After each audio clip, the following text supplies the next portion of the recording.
दीन दयाल बिरद संभारी। दीन दयाल बिरद संभारी।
रोती रोती कहने लगी, मुझे कन्हैया बचा लीजिए, आज मेरे ऊपर बहुत संकट है। दीन दयाल बिरद संभारी, हरो नाथ मम संकट हारी। प्रभु मेरी प्राण रक्षा कीजिए। आज जैसे ही इतना कहा तो आज मेरे कन्हैया ने उत्तरा के गर्भ की रक्षा की। जैसे ये दृश्य मैया कुंती ने देखा, मैया कुंती समझ गई कि ये द्वारकाधीश कोई साधारण पुरुष नहीं है, क्योंकि इसने मेरी रक्षा की है, मेरे पुत्रों की रक्षा की है, और आज मेरी पुत्र वधू के गर्भस्थ शिशु की रक्षा की है। ये कोई साधारण पुरुष नहीं हो सकता। आज जाकर के कुंती मैया द्वारकाधीश के पास पहुंची। जैसे द्वारकाधीश के पास पहुंची, मैया कुंती ने कहा, लाला आज मैं तुझे प्रणाम करने से मान नहीं सकती, मैं तुमको प्रणाम करके ही रहूंगी। कन्हैया मैं समझ गई तुम कोई साधारण पुरुष नहीं हो, आप स्वयं परम ब्रह्म हो। मैं लाला तुम्हें समझ गई। कन्हैया ने कहा, बुआ जी, ओ बुआ जी, आप मुझे भगवान कहती हो? मैं तो आपके छोटे भाई का पुत्र हूँ और तुम कहती हो कि मैं भगवान हूँ। मैया कुंती ने कहा, लाला ये तो तेरी लीला है। तुम किसी को बुआ मानते हो तो किसी को फूफा मानते हो। लाला ये तेरा विचित्र संबंध है। जैसे ही कहा, सभी सभासदों से कहा, आपने देख लिया बुआ जी मुझे भगवान कहती है। बुआ जी मैं कोई भगवान नहीं हूँ। जैसे ही इतना कहा, भगवान ने कहा, बुआ अगर तुम मुझको भगवान मानती हो तो आप मुझसे वरदान मांगिए। आप मुझसे वरदान मांगिए। जैसे ही कहा कि वरदान मांगिए, सबसे पहले वरदान मांगने के लिए धर्मराज से कहा कि तुम वरदान मांगो। धर्मराज ने कहा कि मुझे एक ही वरदान दे दो कन्हैया, मैं कभी कैसी भी विषम परिस्थितियां आ जाएं, मैं कभी सत्य से पीछे ना हटूं। मुझे एक ही वरदान दे दो। उसके बाद भीमसेन ने वरदान मांगा, कहा कन्हैया मेरे तो सारे संसार में बदनामी हो रही है, मुझे तो सारे संसार में बदनामी है, सब मुझसे भोजन भट्ट कहते हैं, क्योंकि भीम बहुत भोजन करते थे, बहुत भोजन करते थे। इसीलिए कन्हैया से कहते हैं भगवान सारा संसार मुझे भोजन भट्ट कहता है, कन्हैया मुझे एक ही वरदान दे दीजिए कि मैं हंसते बैठते खाते पीते तुम्हारे नाम का स्मरण करता रहूं, बस इतना वरदान दे दीजिए। जैसे इतना कहा, उनके बाद में सुभद्रा ने वरदान मांगा, कहा कन्हैया मेरा मन है ना ये एक राजहंस है और आपके चरण है ये एक पिंजरा है, मेरा मन रूपी राजहंस हमेशा आपके चरण रूपी पिंजरा में बंधा रहे, यही मुझको वरदान दे दीजिए। उसके बाद द्रौपदी ने वरदान मांगा, कन्हैया आप मुझको सखी मानते हैं, मैं आपको अपना सखा मानती हूँ, ये सखा और सखी का भाव मेरे हृदय से कभी न जाए, ये वरदान दे दीजिए। उसके बाद अर्जुन ने मांगा, कन्हैया मैं तुमको अपना गुरु मानता हूँ और ये गुरु और शिष्य का भाव जीवन में कभी दूर न हो, ये वरदान दे दीजिए। अब सबसे पीछे मैया कुंती रह गई हैं, कुंती मैया खड़ी हैं। आज कन्हैया ने कहा, बुआ जी, ओ बुआ जी। जैसे कुंती मैया ने सुना, मैया कथा सुन रही हैं? सुन रही है ना कि सो रही हैं? सो रही हैं। अच्छा कौन कौन सो रही है? देखो पीछे की माता हाथ उठा रही है, सो रही है ना। कथा कौन कौन सुन रही है मैया? हे राम, कौन नहीं सुन रही? झूठी तसल्ली दे दिया करो कि हम सुन रहे हैं। बोली बाके बिहारी लाल की, राधा रानी सरकार की। मैया कुंती वरदान मांग रही है। जैसे ही भगवान ने कहा, देवी आप वरदान मांगिए, कुंती मैया ने कहा, लाला मैं तुमसे क्या वरदान मांगूं? मांगते तो वो है जिसके पास कुछ होता नहीं, लाला मेरे पास तो जिसने सब कुछ पहले ही दे दिया हो, फिर वो क्या मांगेगा? कन्हैया मुझे कुछ नहीं चाहिए। जैसे इतना कहा कि बुआ जी आपको कुछ न कुछ तो मांगना पड़ेगा, सबने कुछ न कुछ लिया है, तुमको भी कुछ मांगना पड़ेगा। जैसे इतना कहा तो महाराज आज मैया कुंती ने अपनी झोली पसार दी। झोली पसार करके कहा, कन्हैया अगर तुमको मुझे देना है तो एक ही वरदान दे दिए लाला। मुझे झोली पसार कर कहा, कन्हैया मेरी झोली में दुख ही दुख डाल दीजिए, मुझे दुख दे दीजिए। कन्हैया ने कहा, बुआ जी आप दुख मांगती हो, मैंने जब से याद रखा है तब से आज तक मैंने तुम्हारे जीवन में कभी सुख देखा ही नहीं। आपके जीवन में हमेशा दुख ही दुख रहे और आप दुख मांगती हो। बुआ जी मैं दुख आपको नहीं दे सकता। जैसे इतना कहा कुंती बुआ कहती है, लाला मैं उस सुख को लेकर क्या करूंगी, क्योंकि सुख के माथे सिल पड़े जो हर हृदय से जाए बलिहारी बदुख की, जो पल पल नाम जपाए। कुंती बुआ कहती है लाला, सुख के माथे सिल पड़े जो हर हृदय से जाए, और बलिहारी व दुख की जो पल पल नाम जपाए। कन्हैया उस सुख को लेकर के क्या करेंगे जिसमें कन्हैया की विस्मृति हो जाती है, जिस सुख में गोविंद की याद करना भूल जाते हैं, कन्हैया को भूल जाते हैं, उस सुख को मैं नहीं ले सकती लाला।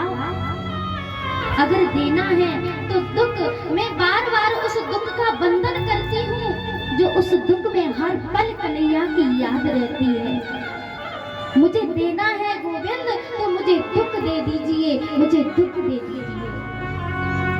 गोविंद ने बहुत मना किया, बुआ मैं दुख नहीं दे सकता।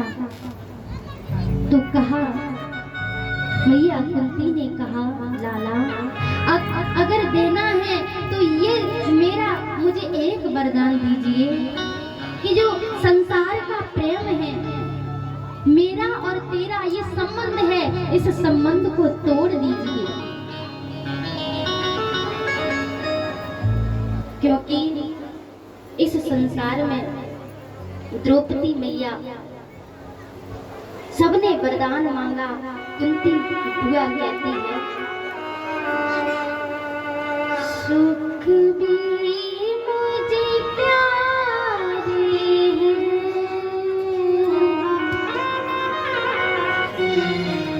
दुख भी मुझे प्यारे हैं,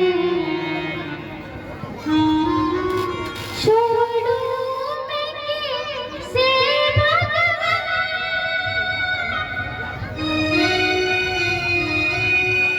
कन्हैया सुख भी तुम्हारे हैं और दुख भी तुम्हारे हैं, छोड़ो मैं किसे भगवान, दोनों ही तुम्हारे हैं। सुख भी तुम्हारे हैं कन्हैया, दुख भी तुम्हारे हैं। कन्हैया मुझे देना है तो इस संसार का प्रेम है, उसे दूर कर दीजिए।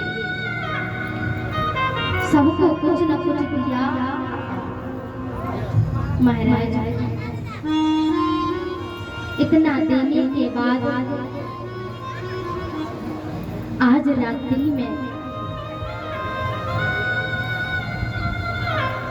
धर्मराज जी रो रहे थे। महाराज जैसे ही रो रहे थे, मेरे कन्हैया ने बहुत समझाया।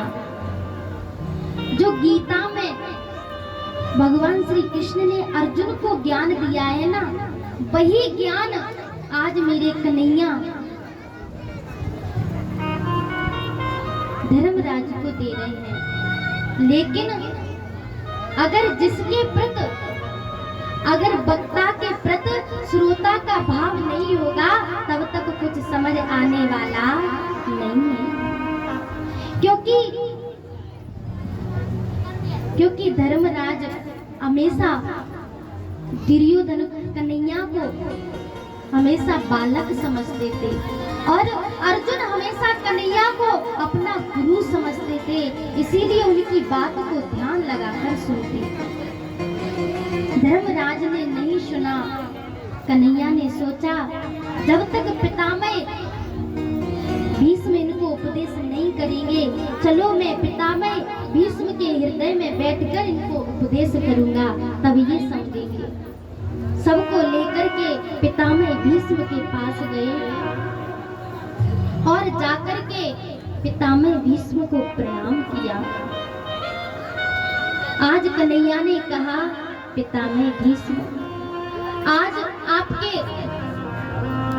ये पौत्र इस भारत देश के सम्राट बन गए हैं, इनको राज्य मिल गया है, इनको उपदेश करिए। जो आपके जीवन का लंबा अनुभव है ना, उसके हिसाब से आप इनको उपदेश दीजिए। जैसे इतना कहा तो आज पितामह भीष्म उपदेश करते हैं कि हे पांडवों, आप आप राजा बन गई हो। राजा का कर्तव्य होता है कि स्वयं राजा दुख सहकर अपनी प्रजा को खुशी रखे। ये उनका और राजा का ये भी स्वभाव होता है कि कभी अपने जीवन में पाप नहीं करे। और हमेशा जो राजा होते हैं ना, हमेशा तुम अपने हाथ से कमाया हुआ धन हमेशा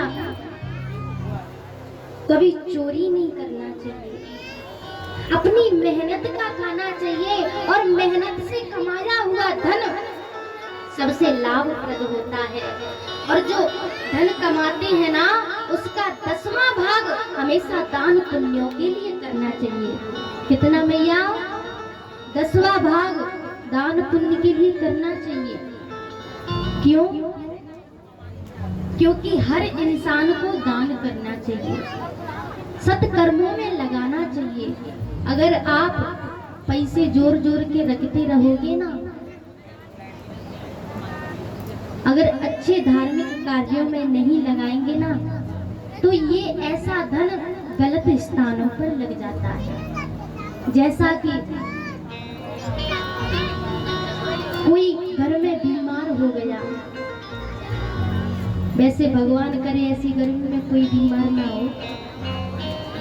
अगर कोई बीमार हो गया, हॉस्पिटल में जाएंगे और 500 रुपए की पर्ची कटेगी, डॉक्टर इलाज करेंगे, 50,000 का इलाज हो जाएगा, फिर भी कोई फायदा मिलने वाला नहीं। और डॉक्टर ने लिख दिया कि इसको दिल्ली ले जाइए, तो आपको दिल्ली ले जाना पड़ेगा। और जाकर दिल्ली में 10 लाख रुपए लग गए, फिर भी मरीज सही नहीं हुआ। तो हमेशा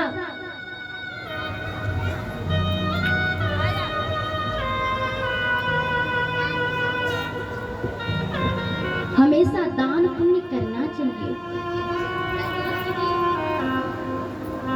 पानी बाड़े नाव में, घर में बाड़े दाम, दोनों हाथ उलीचिए, यही सयानों काम।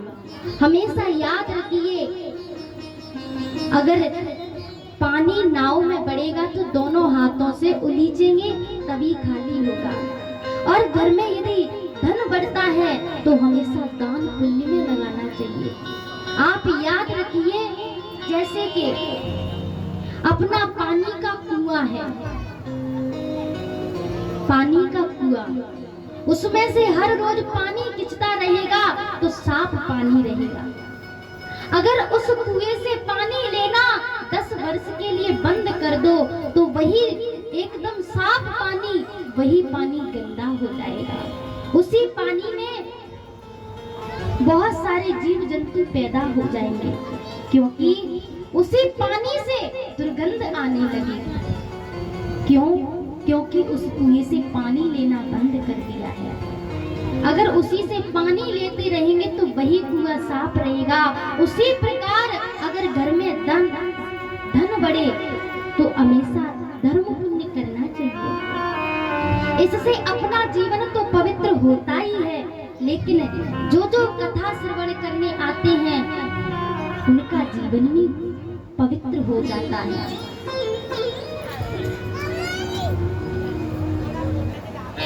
आज वही उपदेश कर रहे हैं कि हमेशा दान पुण्य करना चाहिए।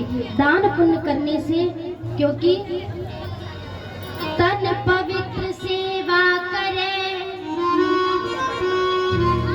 धन पवित्र कर दान,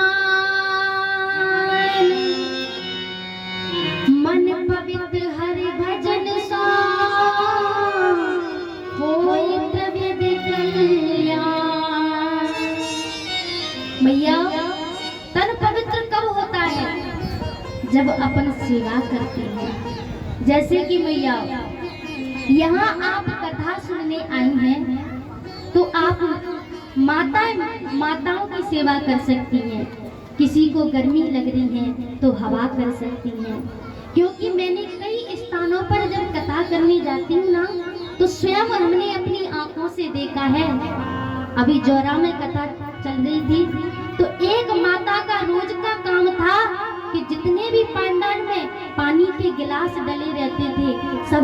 झोली में भरकर और बहुत दूरी पर सफाई करती थी पांडाल। सबसे पहले सुबह जाग करके पांडाल मंच को साफ करके पूरे कचरे को भर करके ले जाती थी। तो ये होती है सेवा। ऐसी सेवा आपको बार बार मिलने वाली नहीं है। आपके ऊपर भगवान की बड़ी असीम कृपा है। तब 1 महीने पहले कथा सुनने के लिए वहाँ मिली थी मंदिर जी के पास, और आज भगवान जी की, ठाकुर जी की इतनी कृपा कि हमारे ग्राम गड़ीखेरा पर भगवान की असीम कृपा है, जो हमारे गांव पर भगवान की बहुत बड़ी कृपा है। अन्यथा ये ऐसे धार्मिक अनुष्ठान हर कोई नहीं कर पाता। जिस पर ठाकुर जी की कृपा होती है ना, वही कर पाते हैं। जैसे इतना उपदेश कर ही रहे थे और कहा, आप राजा बन गए हो पांडव, अपनी आंखों के सामने कभी पाप होते नहीं देखना। अगर सामर्थ्य है तो डटकर सामना करो, यदि सामर्थ्य नहीं तो वहां से आंखें बंद करके निकल आना चाहिए। ओहो महाराज, जैसे ही कहा कि आंखों के सामने पाप होते नहीं देखना चाहिए, आज द्रौपदी को जोर जोर से हंसी आ गई, जोर से हंसने लगी। आज पितामह भीष्म ने कहा, द्रौपदी तुम क्यों हंसी हो? क्योंकि कुलवती नारी कभी बिना कारण के हंसती नहीं। द्रौपदी तुम क्यों हंसी हो? द्रौपदी ने कहा, पितामह मुझे क्षमा कर दीजिए, मेरे हंसने का मतलब ये नहीं है। आज पितामह भीष्म ने कहा कि नहीं नहीं द्रौपदी, कुछ तो कारण है, तभी तो आप हंसी हैं। द्रौपदी ने कहा, पितामह आप कहते हो कि आंखों के सामने पाप होते नहीं देखना चाहिए। पितामह बताइए, आपने वो पाप होते क्यों देखा? जब दुष्ट दुशासन मुझे खींचकर ला रहा था, मेरी साड़ी को खींचकर मुझे निर्वस्त्र कर रहा था, और आपने कुछ नहीं देखा। आप उस पाप को होते देख रहे थे। बताइए, पांडव सब हार गए थे, कौरवों के दास बन गए थे। बताओ तो मुझे दांव पर लगाने का अधिकार उनको किसने दिया? रजस्वला नारी को भरी सभा में खींच कर लाने का ये कहाँ का धर्म है? मुझे बता दीजिए पितामह। मैंने सबसे आग्रह किया, सबसे क्षमा मांगी, मैंने सबसे अपने लिए कहा कि मुझे कोई बचा लीजिए, लेकिन धन्य मेरा कन्हैया, धन्य है मेरा गोविंद, जिसने अपनी बहन की लाज बचाई। पितामह आज तो तुम बड़े बड़े उपदेश करते हो, उस दिन क्या हुआ था तुमको, जो तुम मुझे ये पाप होते देख रहे थे? जैसे इतना कहा, आज पितामह भीष्म हिचकियों से रोने लगे, जोर जोर से रोने लगे, कहने लगे, बेटी जो ऐसा महापुरुष जीवन में कभी रोया नहीं, आज वो हिलकियां भर भर के रो रहा है, कह रहा है, द्रौपदी उस समय मैंने दुष्ट दुर्योधन का दूषित अन्न खाया था, इसीलिए मेरी बुद्धि बिगड़ गई थी, और आज वही कारण है, मैंने तुमको नहीं बचा पाया, मुझे क्षमा कर दीजिए। द्रौपदी कहती है, पितामह मेरा भाव आपको कोई दुख देने का नहीं था। सुंदर उपदेश दिया पितामह ने और कहा, कन्हैया मैं आज, क्योंकि पता है पितामह भीष्म को, भीष्म के पिता को ये इच्छा मृत्यु का वरदान था। वो चाहे तो बहुत पहले भी मर सकते थे, और वो चाहे तो जीवन पर्यंत जिंदा भी रह सकते हैं, लेकिन भीष्म के पिता ने कहा, कन्हैया आज मैं तुम्हें देखते देखते अपने प्राण त्यागना चाहता हूँ। गोविंद ने कहा, भीष्मक पिताजी आप जिंदा रहिए, मैं आपको वरदान देता हूँ। लेकिन भीष्मक पिता ने कहा, कन्हैया अब मैं जिंदा नहीं रह सकता, क्योंकि जो मुनि जो संत जीवन पर्यंत तपस्या करते हैं और मरते समय उनकी जिह्वा से नाम नहीं निकलता है, धन्य है मेरा जीवन जो मेरी आंखों के सामने परम ब्रह्म खड़ा है। इससे अच्छी मृत्यु क्या हो सकती है। तो महाराज आज गोविंद को देखते देखते भीष्मक पिता ने प्राणों को त्यागा। ये उपदेश लेकर के सुंदर दाह संस्कार किया। उसके बाद सब लौट करके घर आए। आज भीष्मक पिताजी जा रहे हैं। इधर जब सभी वापस लौट करके आए, अब द्वारकाधीश भी जाने की कह रहे हैं कि मुझे द्वारका के लिए जाना चाहिए, बहुत समय हो गया। आज जैसे ही गए, कन्हैया द्वारका में पहुंचे। इधर जिस बालक की रक्षा करके गई ना कन्हैया, आज वो शुभ समय आ गया कि वो गर्भस्थ शिशु आज जन्म लेने वाला है। आज उस गर्भस्थ शिशु ने सुंदर समय पाकर के आज जन्म लिया। जैसे ही जन्म लिया, वो बालक जोर जोर से रोने लगा। ओ मैया, कथा समझ आ रही है? मेरे कन्हैया जिस बालक की गर्भ में रक्षा की, आज वही बालक जन्म लेते ही रोने लगा।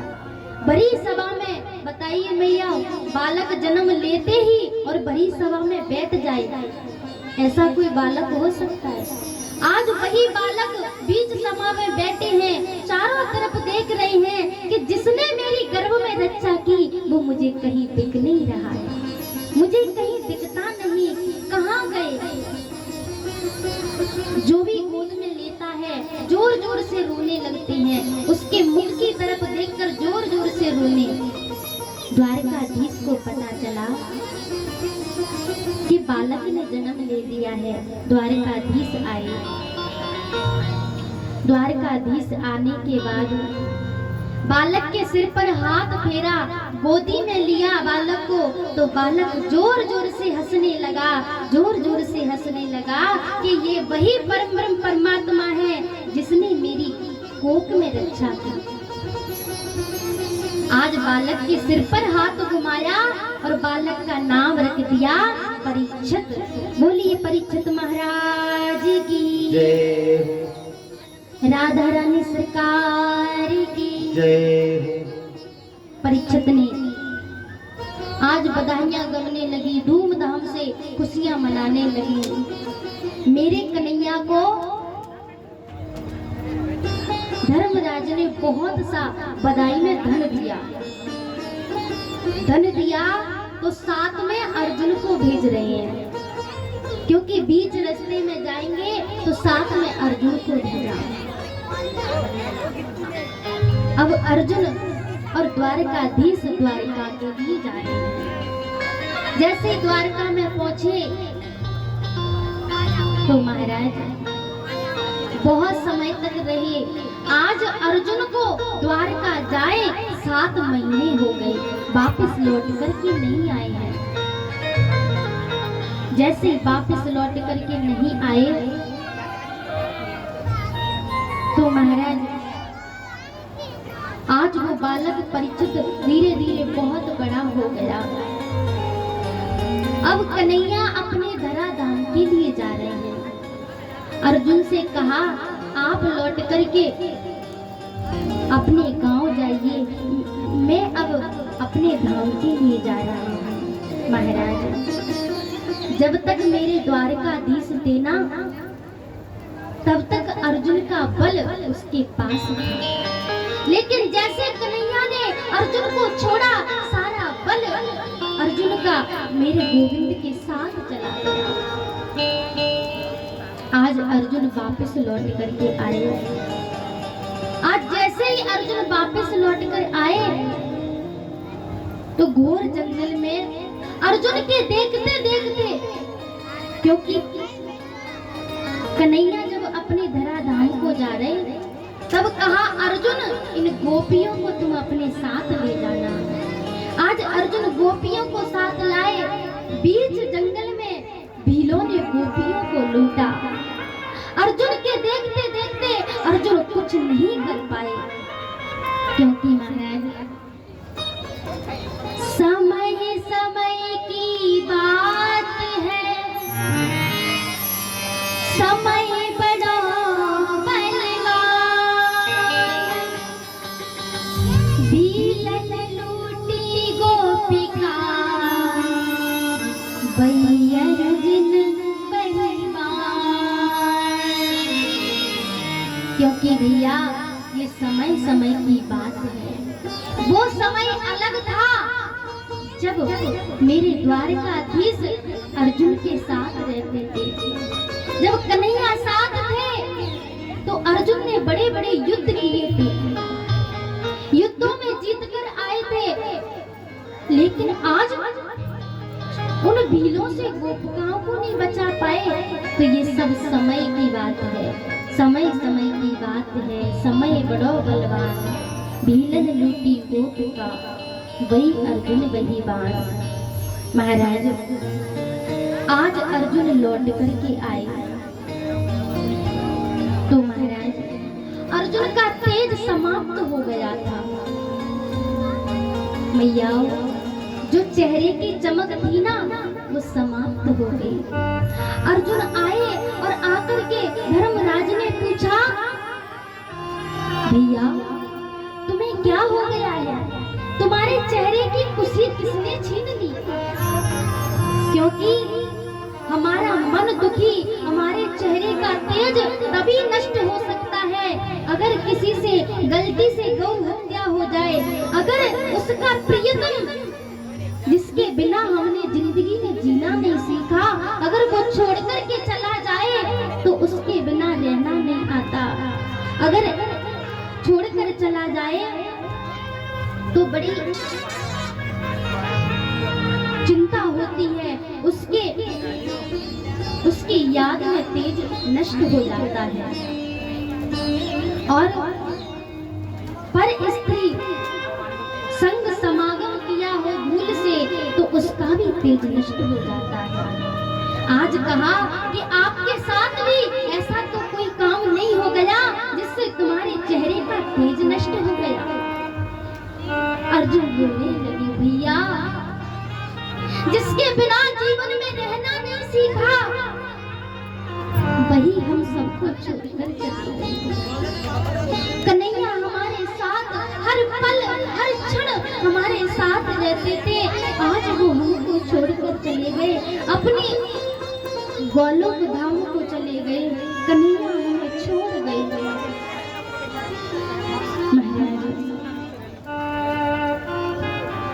जैसे ही मैया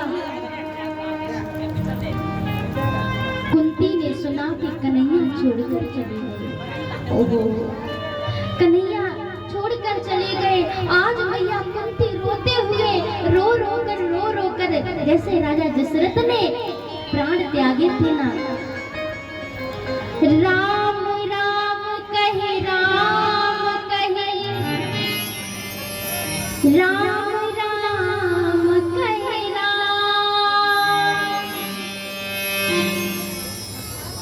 सुरतन पर रघुबर बिराए, राम गए शूरधाम।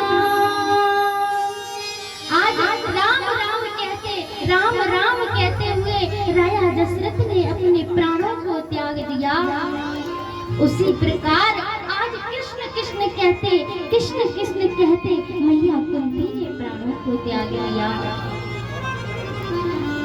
आज पांचों पांडवों ने अपने छोटे से बालक को बुलाया, कहा जहाँ कन्हैया नहीं, जहाँ कृष्ण नहीं, वहाँ हमारा कोई काम नहीं। हम अब अब इस संसार में नहीं रह सकते। महाराज परीक्षित को बुलाया और कहा, पुत्र हम अब जा रहे हैं, अब इस राज्यभार को आपको संभालना है। महाराज छोटे से बालक को राज्य तिलक कर दिया। कहा, बाबा मैं कैसे रहूंगा, मैं नहीं जानता कि कैसे ये राज्य चलता है, कैसे ये। तो महाराज हमेशा परीक्षित के बाबा जी ने एक बात कही कि परीक्षित जीवन में कभी आंखों के सामने पाप होते मत देखना और अपनी प्रजा की रक्षा करना, और अगर कोई शत्रु भी शरण में आ जाए तो उसको क्षमा कर देना। ये उपदेश देकर के और घर से चले गए। जंगल में जाकर के किसी ने कहीं प्राण त्याग दिए, किसी ने कहीं त्याग दिए। इधर श्री सूत जी महाराज कहते हैं, हे ऋषियों, इस प्रकार परीक्षित का जन्म हुआ। जन्म के बाद राज्य तिलक हुआ, परीक्षित का विवाह हुआ। महाराज उनके घर में 4 पुत्रों ने जन्म लिया। अब तो सुंदर राज्य चल रहा है। एक दिन उनका पुत्र बहुत बड़ा हो गया। जब बड़ा हुआ तो राज्यभार भी संभालने लगा। आज राज्यभार संभालने लगी ना, इसीलिए महाराज राजभार संभालने लगे तो परीक्षित ने सोचा, चलो जंगल में घूमने चलते हैं। जीवन में पहली बार राजा परीक्षित शिकार खेलने जा रहे हैं। महाराज याद रखिए, अगर जीवन में कितना बड़ा भी संकट आ जाए ना तो घबराना नहीं चाहिए। छोटी सी उम्र में परीक्षित को राज्यभार सौंप दिया, क्योंकि मुस्कुराकर गम के रस को जिसको पीना आ गया, सच कहो तो इस जगत में उसको जीना आ गया। संत गुरु के बचनों पर जिसको चलना आ गया,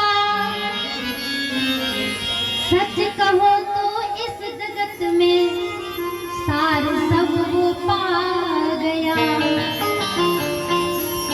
दीन दुखियों की पुकार जिसको सुनना आ गया, सच कहो तो वो इस जगत में धर्म का फल वो पा गया। महाराज हमेशा अपने से बड़ों की बात को मानोगे ना तो जीवन में संकट नहीं आ सकता।